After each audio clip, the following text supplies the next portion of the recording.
Bonjour, je m'appelle Alexandre et je vous propose de découvrir dans cette vidéo comment bien entretenir votre aspirateur balai Dyson.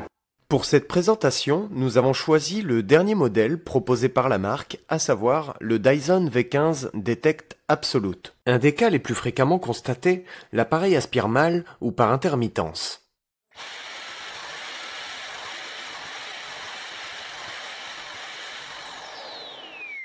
Avant toute démarche d'entretien, veillez à ce que l'appareil soit bien débranché et bien éteint. Première vérification, la présence d'obstruction dans le circuit d'aspiration. Pour cela, il faut déclipser le tube du collecteur afin de pouvoir vérifier que rien n'est bloqué dans le tube, puis même chose de l'autre côté, contrôlez que rien ne bouche le conduit du collecteur. Vous pouvez essayer de voir à travers le tube pour vous assurer que plus rien n'obstrue celui-ci. Après avoir détaché la brosse du tube, vous pouvez également vérifier la présence de corps étrangers dans le conduit de la brosse.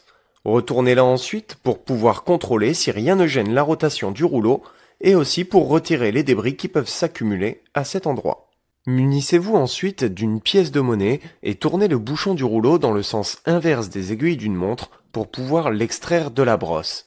Équipez-vous ensuite d'une paire de ciseaux afin de pouvoir découper et retirer les débris qui auraient pu s'enrouler autour de celui-ci. La brosse high-torque et son rouleau ne sont pas lavables sous l'eau. Pour les nettoyer, essuyez-les simplement avec un chiffon humide et non pelucheux. Réinsérez ensuite le rouleau dans la brosse et servez-vous de nouveau de la pièce pour fermer le bouchon dans le sens des aiguilles d'une montre. Videz ensuite le collecteur afin de pouvoir entretenir l'unité centrale de votre aspirateur. Pour accéder à celle-ci, procédez comme pour décharger le collecteur. Appuyez ensuite sur le petit bouton rouge placé en dessous pour pouvoir extraire le collecteur en le faisant glisser. Petit arrêt sur image pour vous préciser que des obstructions peuvent également se bloquer à cet endroit. N'hésitez donc pas à le vérifier. Pour nettoyer ensuite l'unité centrale, vous pouvez dans un premier temps la tapoter. Vous pouvez aussi vous munir d'une brosse pour retirer un maximum de débris. Et ce que je recommande personnellement, utiliser un pinceau pour pouvoir dépoussiérer les parties les plus inaccessibles. Par ailleurs, il ne faut en aucun cas passer l'unité centrale et le collecteur directement sous l'eau. Si besoin, vous pouvez utiliser un chiffon humide et bien essoré pour nettoyer les parties en plastique uniquement. Autre chose que nous pouvons vérifier, ce sont les connecteurs. De la poussière peut parfois s'y accumuler, empêchant les connexions de s'établir entre les différents éléments de l'aspirateur. Je vous recommande d'utiliser un pinceau pour les nettoyer et attention également à ne pas passer les connecteurs directement sous l'eau. Autre vérification à réaliser au moins une fois par mois pour une aspiration optimale, celle du filtre. Pour l'extraire de sa base, il suffit de le tourner d'un quart de tour dans le sens inverse des aiguilles d'une montre et de le tirer.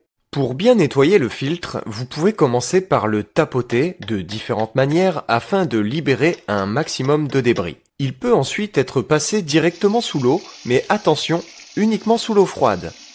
L'eau chaude étant plus saturée en calcaire, il pourrait venir boucher le maillage du filtre et amoindrir les performances de votre appareil. Alternez rinçage et tapotage du filtre jusqu'à ce que l'eau qui s'écoule au travers soit totalement claire. Une fois rincé, égouttez bien le filtre, puis laissez-le sécher à la verticale pendant au moins 24 heures.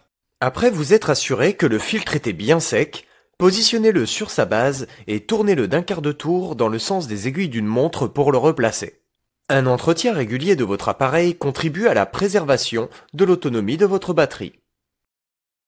Comme pour le V12 et certains V11, l'aspirateur Dyson V15 dispose d'une batterie amovible.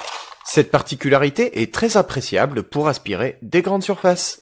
Mon éco-geste, n'attendez pas d'atteindre le niveau max du collecteur pour le vider, mais faites-le plutôt après chaque utilisation pour une aspiration optimale. Je vous remercie d'avoir regardé cette vidéo, j'espère qu'elle vous a été utile et on se donne rendez-vous pour notre prochain tuto. À bientôt.